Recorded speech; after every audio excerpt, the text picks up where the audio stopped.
নমস্কার বন্ধুরা, সন্দীপ গাঙ্গুলি ইউটিউব চ্যানেলে আপনার সবাইকে স্বাগত জানাই। তো বন্ধুরা, 1 মে থেকে অনির্দিষ্টকালের জন্য রেল ধর্মঘট। তো চরম যাত্রী দুর্ভোগের আশঙ্কা থাকছে। তো বন্ধুরা, আজকে সেই নিয়ে সব কিছু বিস্তারে জানাবো, কেন রেল ধর্মঘট হবে। তো বন্ধুরা, সেই জন্য ভিডিওটি প্রথম থেকে শেষ পর্যন্ত অবশ্যই দেখবেন। আর যদি বন্ধুরা চ্যানেলটি নতুন হয়ে থাকেন তো বন্ধুরা চ্যানেলটি অবশ্যই সাবস্ক্রাইব করবেন, যাবতীয় কিন্তু লেটেস্ট নিউজ পাওয়া যায়। তো বন্ধুরা, পুরানো পেনশন চালু করার দাবিতে অনির্দিষ্টকালের জন্য রেল ধর্মঘটের ডাক। প্রায় 50 বছর পর ফির স্তব্ধ হতে চলেছে রেলের চাকা।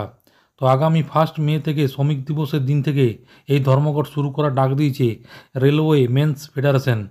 তাদের সঙ্গে 64টি কেন্দ্রীয় কর্মচারী সংগঠন এই ধর্মঘটে সামিল হবে বলে জানিয়েছে, এবং এর ফলে চরম যাত্রী দুর্ভোগের আশঙ্কা কিন্তু করা যাচ্ছে।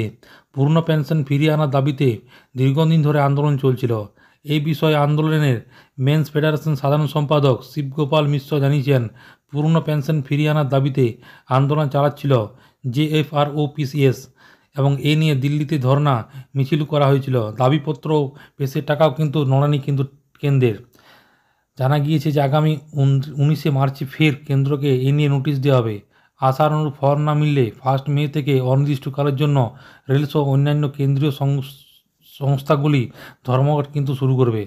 এর আগে 1974 সালে রেল ধর্মঘট হয়েছিল, যা চলেছিল 20 দিন।